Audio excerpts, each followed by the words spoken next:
എല്ലാവർക്കും നമസ്കാരം. ഞാൻ സരിത മഹേശ്വരൻ. ഇന്ന് ശ്രീകൃഷ്ണവിലാസ മഹാകാവ്യത്തിൻ്റെ 6ാമത്തെ സർഗത്തിലെ 4, 5, 6 എന്നീ 3 ശ്ലോകങ്ങളാണ് നമ്മൾ പഠിക്കാൻ പോണത്. 3 ശ്ലോകങ്ങളിലും ഉപജാതി വൃത്തം തന്നെയാണുള്ളത്. നമുക്ക് ആദ്യം 4ാമത്തെ ശ്ലോകം ചൊല്ലാം. ഘ്രാണപ്രീതികരോ ദിക്ഷു പവനേന പ്രസാരിത വവൃധേ സുരഭിർഗന്ധോ ഘൃതശ്രവണ സംഭവ. ആദ്യം പദങ്ങളൊന്ന് നോക്കാം. പദച്ഛേദമൊന്നും പറയാനില്ല. ഘ്രാണപ്രീതികര ദിക്ഷു പവനേന പ്രസാരിത വവൃധേ സുരഭി ഗന്ധ ഘൃതശ്രവണ സംഭവ. ഇവിടെ എന്താണ് പറയണതെന്നുണ്ടെങ്കിൽ, കഴിഞ്ഞ ശ്ലോകത്തിൽ പറഞ്ഞു നിർത്തിയത് ഗോപന്മാരെല്ലാവരും തെരുവുകളും വീടുകളുമൊക്കെ പല പല അലങ്കാരങ്ങളെ കൊണ്ടും പത്രമാലകളെ കൊണ്ടും ഒക്കെ അലങ്കരിച്ചു എന്നാണ് പറഞ്ഞു നിർത്തിയത്. ഇനി എന്താണ് അവിടെ നടക്കണത്, അകത്തെ ഗൃഹങ്ങളിലൊക്കെ എന്താണ് നടക്കണത് എന്ന് പറയാണ്. ദിക്ഷു പവനേന പ്രസാരിത ഘ്രാണപ്രീതികരോ ഗന്ധ. ദിക്ഷു ദിക്കുകളിലൊക്കെ പവനേന പ്രസാരിത കാറ്റിനാൽ പ്രസരിപ്പിച്ചുകൊണ്ടിരിക്കുന്നതായ, കാറ്റ് വീശുമ്പോൾ അതിൻ്റെ ഒപ്പം ഇങ്ങനെ വാസന വരികയാണ് എന്നാണ് പറയണത്. അതാണ് ദിക്ഷു പവനേന പ്രസാരിത, പവനനാൽ പ്രസാരിതമായിട്ടുള്ള ഘ്രാണപ്രീതികരോ സുരഭിർഗന്ധ. ഘ്രാണപ്രീതികരം, ഘ്രാണേന്ദ്രിയം എന്നൊക്കെ പറഞ്ഞാൽ മൂക്ക് എന്നാണ് അർത്ഥം. ഘ്രാണപ്രീതികര എന്ന് പറഞ്ഞാൽ മൂക്കിന് ഏറ്റവും സന്തോഷമുണ്ടാക്കുന്നതായ, അതായത് എല്ലാവർക്കും ഏറ്റവും ആസ്വാദ്യകരമായിട്ടുള്ള ഒരു വാസനയാണ്. അതാണ് ഘ്രാണപ്രീതികരോ സുരഭി ഗന്ധ. സുരഭി എന്ന് പറഞ്ഞാൽ നല്ല വാസന, വാസനയുള്ള വാസനാഗന്ധം. അങ്ങനെ വേറിട്ട് എടുത്തൊന്നും പറയേണ്ട കാര്യമില്ലെങ്കിലും ദുർഗന്ധമൊന്നുമല്ല എന്ന് നല്ലവണ്ണം സ്ഥാപിക്കാൻ വേണ്ടിയിട്ട് പറയാണ് വാസനാഗന്ധം, നല്ല സുഗന്ധം എന്നർത്ഥം. അത് വവൃധേ വർദ്ധിച്ചു വന്നു. എന്തിൻ്റെ ആയിരുന്നു ഈ വാസന വന്നത് എന്നാണെങ്കിൽ ഘൃതശ്രവണ സംഭവ സുരഭിർഗന്ധ വവൃധേ. ഘൃതശ്രവണ സംഭവ. ഘൃതം എന്ന് പറഞ്ഞാൽ നെയ്യ്, ശ്രവണം എന്ന് പറഞ്ഞാൽ ഉരുക്ക. നെയ്യ് ഉരുക്കാറുണ്ടല്ലോ, നെയ്യല്ല ശരിക്കും ഉരുക്കണത്. വെണ്ണ അടുപ്പത്ത് വെച്ചിട്ട് ഉരുകി ഉരുകി ഉരുകി നെയ്യാക്കുകയാണ്. അപ്പം നെയ്യ് ആവണമെന്നുണ്ടെങ്കിൽ വെണ്ണ നല്ലവണ്ണം ചൂട് ഏറ്റ് ഉരുകി കിട്ടണം. വെണ്ണ ഉരുണ്ടിട്ടാണ് കട്ടയായിട്ടാണ് ഇരിക്കുകയെങ്കിൽ നെയ്യ് ഒരു ദ്രാവകത്തിൻ്റെ സ്വഭാവം എണ്ണ പോലെയാണ് ഇരിക്കുക, എണ്ണ. അപ്പോൾ അങ്ങനെ അതിനെ നെയ്യാക്കാൻ വെണ്ണയെ നല്ലവണ്ണം ഉരുക്കണം. അപ്പോൾ അതിന് നല്ലൊരു വാസനയുണ്ട്. അന്നുണ്ടാക്കുന്ന വെണ്ണ ഉരുക്കി നെയ്യാക്കുമ്പോൾ നല്ല വാസന വരും. ആ വാസനയാണ് അതിനെ പറ്റിയിട്ട്, അതിൻ്റെ വാസനയെ പറ്റിയിട്ടാണ് പറയണത്. ഘൃതശ്രവണ സംഭവ സുരഭി ഗന്ധ വവൃധേ. വവൃധേ വർദ്ധിച്ചു, എല്ലായിടത്തും വ്യാപിച്ച് എല്ലാവരുടെയും മനസ്സിന്. നെയ്യിനൊക്കെ നല്ല വാസനയാണ്. വാസനയോളം സ്വാദുണ്ടോയെന്നറിയില്ല. ആരോഗ്യത്തിന് നല്ലതാണ്, പക്ഷെ ഒരുപാടായാലും ശരീരത്തിന് അത്ര നല്ലതല്ല. എന്നാലും പലതരത്തിലുള്ള ഔഷധങ്ങളുടെ കൂട്ടത്തിലൊക്കെ നെയ്യ് ഉപയോഗിക്കാറുണ്ട്. ആ നെയ്യിൻ്റെ വാസന, അപ്പം നെയ്യിന് ആരോഗ്യത്തെ സംരക്ഷിക്കാനുള്ള കഴിവൊക്കെ ഉണ്ട്. ആ നെയ്യ് ഉരുക്കുന്നതിൻ്റെ വാസന കാറ്റ് കൊണ്ട് നടന്ന് എല്ലാ ദിക്കിലും എത്തിച്ചു. എല്ലാവർക്കും അതിൻ്റെ ഗന്ധം വന്നിട്ട് വളരെയധികം ആനന്ദം തോന്നി. എന്തൊരു വാസനയാണ് ഇവിടെ എന്നുള്ള തോന്നലുണ്ടായി എന്നാണ് വർണ്ണിക്കുന്നത്. നമുക്ക് 5ാമത്തെ ശ്ലോകം നോക്കാം. സൂപസൗരഭശാലിന്യോ യോഷിജ്ജനസമാകുല ചക്രുർമനസി കൃഷ്ണസ്യ പ്രീതിം രന്ധനഭൂമയ. പദച്ഛേദം പറയാം.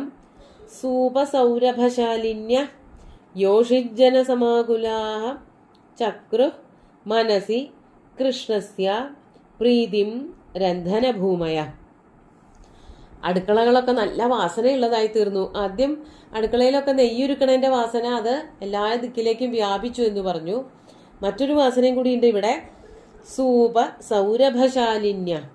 സൂപം എന്ന് പറഞ്ഞാൽ വ്യഞ്ജനങ്ങൾ, പലതരത്തിലുള്ള പല വ്യഞ്ജനങ്ങൾ എന്നൊക്കെ പറയും. അതായത് നല്ല വാസനയുള്ള പലതരത്തിലുള്ള വ്യഞ്ജനങ്ങളുണ്ടല്ലോ. ഉലുവയുണ്ട്, ജീരകമുണ്ട്, മല്ലിയുണ്ട്.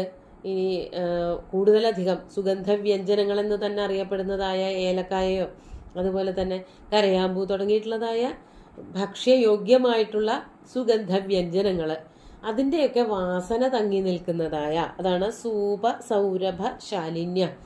സൂപത്തിൻ്റെ വ്യഞ്ജനങ്ങളുടെ, വാസനയുള്ളതായ പല വ്യഞ്ജനങ്ങളുടെ സൗരഭം, നല്ല സുഗന്ധം കൊണ്ട് ശോഭിക്കുന്നതായ ശാലിന്യ എന്ന് പറഞ്ഞാൽ സൂപ സൗരഭേന ശാലതേതി അല്ലെങ്കിൽ ശാലന്തേതി സൂപ സൗരഭശാലിന്യ ബഹുവചനാണ്. സൂപത്തിന്റെ വാസന തങ്ങി നിൽക്കുന്നതായ, അതുകൊണ്ട് എല്ലാവർക്കും ആകർഷണം ഉണ്ടാക്കുന്നതായ, അതുപോലെ തന്നെ യോഷിജന സമാകുല, യോഷിജനങ്ങള് സ്ത്രീജനങ്ങളെ കൊണ്ട് നിറഞ്ഞതായ, അതായത് ഈ വരി വായിക്കുമ്പോൾ നമുക്ക് മനസ്സിലാക്കാൻ പറ്റും എല്ലാ സ്ത്രീകളും അടുക്കളയിൽ നിന്ന് എന്തൊക്കെയോ പാചകം ചെയ്തുകൊണ്ടിരിക്കുകയാണ്. നല്ല വാസന അതിൻ്റെയും വരുന്നുണ്ട്. നെയ്യ് ഉരുക്കണതിൻ്റെ വാസന മാത്രമൊന്നുമല്ല, മറ്റ് പല വ്യഞ്ജനങ്ങളുടെ വാസനകളും പുറത്തേക്ക് നന്നായി ഒഴുകി വരുന്നുണ്ട്. അപ്പോൾ രന്ധനഭൂമയ, ഇങ്ങനെയൊക്കെയുള്ളതായ രന്ധനഭൂമികൾ, രന്ധനഭൂമി എന്ന് പറഞ്ഞാൽ പാചക പ്രദേശങ്ങള്, പാചകശാലകൾ എന്നർത്ഥം. ആ പാചകശാലകളിൽ പല വ്യഞ്ജനങ്ങളുടെ നല്ല വാസനയുണ്ട്, സ്ത്രീകളുടെ സാന്നിധ്യവുമുണ്ട്. അങ്ങനെയുള്ളതായ രന്ധനഭൂമയ പാചക പ്രദേശങ്ങള്, പാചകശാലകള് കൃഷ്ണസ്യ മനസി പ്രീതിം ചക്രു, കൃഷ്ണന്റെ മനസ്സിൽ വളരെ വലിയ സന്തോഷം ഉണ്ടാക്കി.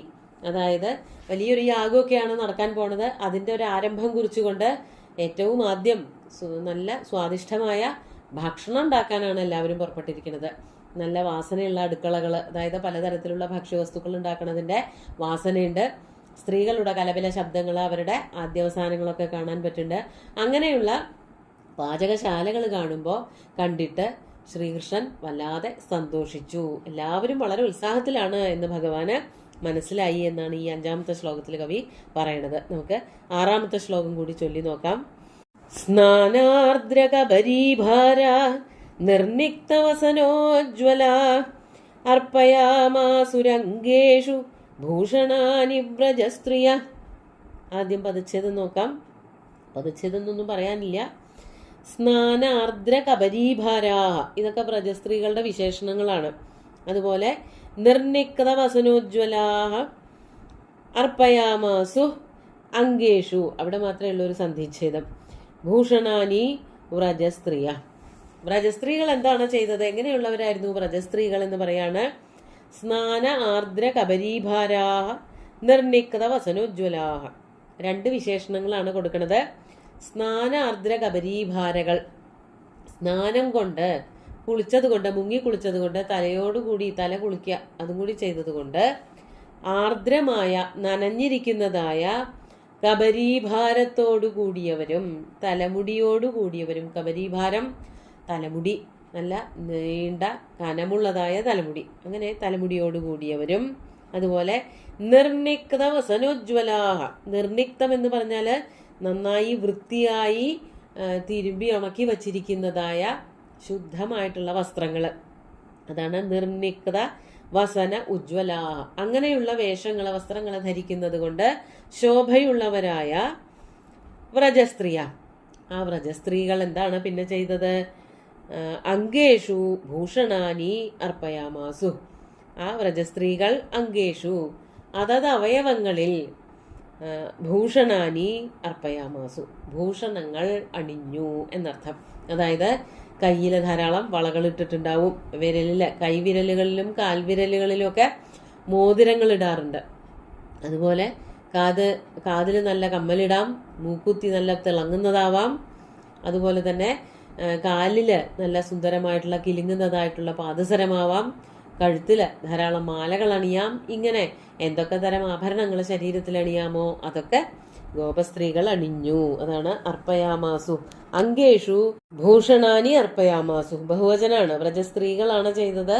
അതുകൊണ്ട് അർപ്പയാമാസു എന്ന് ബഹുവചനത്തിൽ ക്രിയ വന്നിട്ടുണ്ട്. നമുക്ക് ശ്ലോകങ്ങൾ ഒന്നുകൂടി ചൊല്ലി നോക്കാം. ഘ്രാണപ്രീതികരോ ദിക്ഷു പവനേന പ്രസാരിത വവൃധേ സുരഭിർഗന്ധോ ഘൃതശ്രവണ സംഭവ സൂപസൗരഭശാലിന്യോ യോഷിജ്ജന സമാകുല ചക്രുർമനസി കൃഷ്ണസ്യ പ്രീതിം രന്ധനഭൂമയ സ്നാനാർദ്രകബരീഭാര നിർനിക്തവസനോജ്വലാ അർപ്പയാമാസുരംഗേഷു ഭൂഷണാനി വ്രജസ്ത്രീയ. ഇവിടെ ഈ സാഹചര്യങ്ങളൊക്കെ കൂടി വായിക്കുമ്പോൾ ഗോപന്മാരുടെയും ഗോപസ്ത്രീകളുടെയൊക്കെ ഉത്സാഹം മനസ്സിലാക്കാൻ പറ്റും. അതുപോലെ തന്നെ ഒരു നല്ല നാട്ടിൻപുറത്തിൻ്റെ കാഴ്ചയാണ്.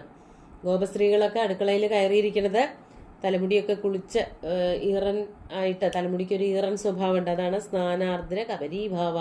അടുക്കളയിലൊക്കെ പണിയെടുക്കുന്നത് രാവിലത്തെ കുളിയും അതുപോലെ തന്നെ ഈശ്വര പ്രാർത്ഥനകളുമൊക്കെ കഴിഞ്ഞതിന് ശേഷം നനഞ്ഞ തലമുടിയൊക്കെ തുമ്പത്ത് കെട്ടിയിട്ടോ അങ്ങനെ വളരെ നാടൻ മട്ടിലാണ് അവർ ഇത്തരം കാര്യങ്ങൾക്ക്, പ്രത്യേകിച്ച് യാഗത്തിന് വേണ്ടിയിട്ടുള്ളതായ തയ്യാറെടുപ്പുകൾക്കൊക്കെ പുറപ്പെടുന്നത്. നല്ല ഭംഗിയുള്ള ഒരു നാട്ടിൻപുറത്തിൻ്റെ കാഴ്ച.